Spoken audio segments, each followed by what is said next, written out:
ভারতের দক্ষিণী ছবির সুপারস্টার, কোটি ভক্তের আইডল অভিনেতা থালাপতি বিজয় এবার আলোচনায় ভিন্ন কারণে। সিনেমার পর্দা থেকে সরাসরি রাজনীতির ময়দানে, আর সেখানেই ভারতের প্রধানমন্ত্রী নরেন্দ্র মোদী ও বিজেপিকে উদ্দেশ্য করে ঘোষণা দিলেন এক নতুন রাজনৈতিক যুদ্ধের।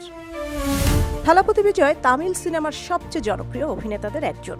তার ছবিগুলো শুধু দক্ষিণ ভারতেই নয়, পুরো দেশ জুড়ে এবং প্রবাসী ভারতীয়দের মধ্যেও দারুণ জনপ্রিয়। ভক্তরা তাকে শুধু একজন নায়ক হিসেবে নয়, বরং সামাজিক বার্তা দেওয়ার তারকাও মনে করেন।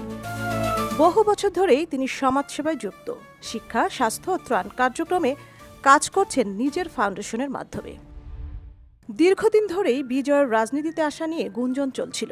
অবশেষে 2025 সালে তিনি নিজের রাজনৈতিক দল তামিলাগো ভেত্রি কাজাগম KVকে ঘোষণা করেন। আগস্টের মাদুরাইয়ের বিশাল সমাবেশে জানিয়ে দেন 2026 সালের তামিলনাড়ু বিধানসভা নির্বাচনে তার দল কোনো জোট ছাড়াই প্রতিদ্বন্দ্বিতা করবেন।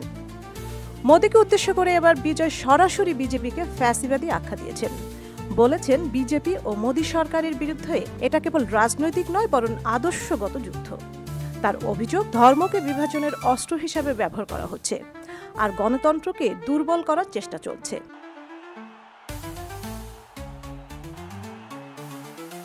তার ভাষায়, রাজনৈতিক শত্রু আমাদের রাজ্যের DMK, কিন্তু আদর্শগত শত্রু হল বিজেপি।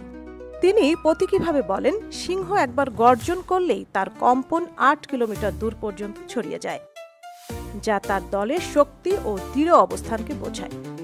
বিশ্লেষকরা অবশ্য বলছেন, বিজয়ের প্রবেশ তামিলনাড়ুর রাজনীতিতে নতুন সমীকরণ তৈরি করতে পারে। DMK ও AIDMK'র বাইরে তৃতীয় শক্তি হিসাবে যুব সমাজ ও সংখ্যালঘু ভোট টানতে পারে তিনি। ইতিমধ্যেই তার সমাবেশে বিপুল জনসমাগম ও উচ্ছ্বাস দেখা গেছে। সিনেমার পর্দার নায়ক থালাপতি বিজয় এবার বাস্তব রাজনীতিতেও নায়ক হতে পারবেন কি?